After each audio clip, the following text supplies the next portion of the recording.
This is In Depth. It's an annual tradition. West Franklin Street filled to the brim with thousands of people enjoying the Nut Club Fall Festival. There are folks who plan their vacations around this every year. Well, last year it did not happen due to COVID, but this year it is still a go. Joining me tonight is Ryan Beck of the West Side Nut Club. He is the publicity chair. And Ryan, this is a huge responsibility, even when we're not in a pandemic, to coordinate all this. I want to start tonight with the positive things that this festival has done over the years, especially with the charities that it helps. Tell me about that. Yeah, we're able to give out hundreds of thousands of dollars every year for the money that was raised through the Nut Club. That doesn't account for the different organizations that have the parking lots and the food booths and things of that nature. So we're not really sure what our major footprint is, but we usually give away a couple $100,000 a year. And of course, we're in the middle of the fourth wave of the COVID pandemic. What adjustments can you make when you've got up to 60,000 people? At least that's been the crowd estimates in the past. How are you going to handle that? Well, it's going to come down to a lot of personal responsibility. As a club, we had 500 gallons of hand sanitizer donated to us. So we're going to have hand sanitizing stations all throughout up and down Franklin Street. We're encouraging all of our food booths to have hand sanitizer at their booths.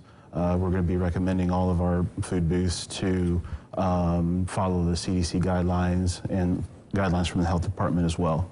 And let's talk about the food booths. Now, we do know 6 vendors have voiced concerns and they are pulling out. Now, that's not the first time that's happened, even before the pandemic. But you usually have some vendors who are on a waiting list, if that's correct. But the situation with these vendors, what are they telling you? Well, it's typically we usually have about 1 to 3 food booths that will fall off every year, and we do have a waiting list for new organizations that want to come in. So we were expecting this, especially with a lot of our churches that may have an older population that runs the food booths, especially in the mornings and the afternoon while some people are still working. So this wasn't a huge surprise to us.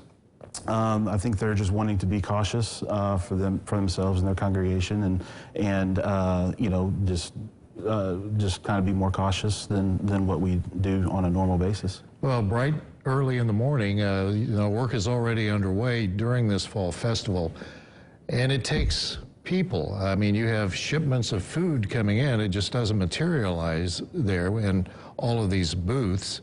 With that being said, you need volunteers to help the vendors that you know you have right now. Yeah, each food booth probably has upwards of 4 or 5 different shifts throughout the day. You know, our vendors, you know, Pepsi and Coke and the bread folks, they usually start showing up around 7 o'clock in the morning, making deliveries up and down Franklin Street, and we usually close down between 10 and 11 o'clock. So that's pretty big time that, you know, each food booth needs to be manned and organized and collecting money and cooking, and so there's a lot that goes in for each individual booth. So when you say you need volunteers, it's not necessarily for the coordination of the Nut Club's role in all this, but it's to help these vendors, because, I mean, we're talking several hours, and some of the restaurants who have booths there, they're having trouble right now, it's well known, publicly known, keeping staff in their own buildings. When I was the streets chairman a number of years ago, the #1 concern I heard from vendors up and down, or food booths up and down, is we need help. We need people to come down and volunteer. So if you're a member of a church, or if your son or daughter is a member of a sports club, we encourage you to help out these organizations. They did not have those funds from last year that they're accustomed to having. So they really need to have a good year this year to help recoup some of that. Okay, and so there's a lot at stake here, and you want people at the festival, of course, to have fun. I mean, people just getting together.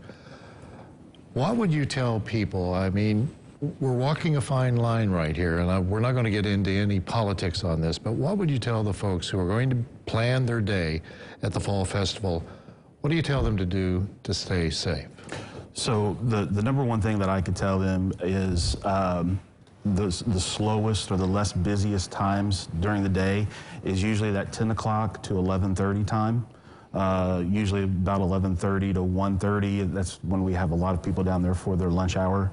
And then again from 1:30 to 3 o'clock seems to be a much slower time where it's not as busy because school's still in session, people are still working, you know, things of that nature. So if you want to avoid the larger crowds, I would suggest going from 10 to 11, 11:30, and then again from like 1:30 to 3.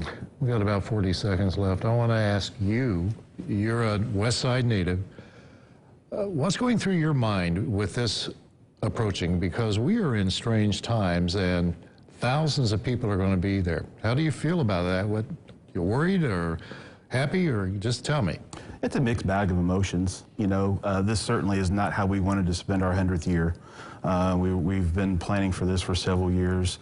But I understand both sides. I see the concern, and I also see that people are ready to have their life back, you know, and return to normalcy or some kind of normalcy. So I understand both sides of it. We just ask that people use personal accountability, personal responsibility, and if they feel comfortable, please bring their family and friends and join us for a good time on Franklin Street.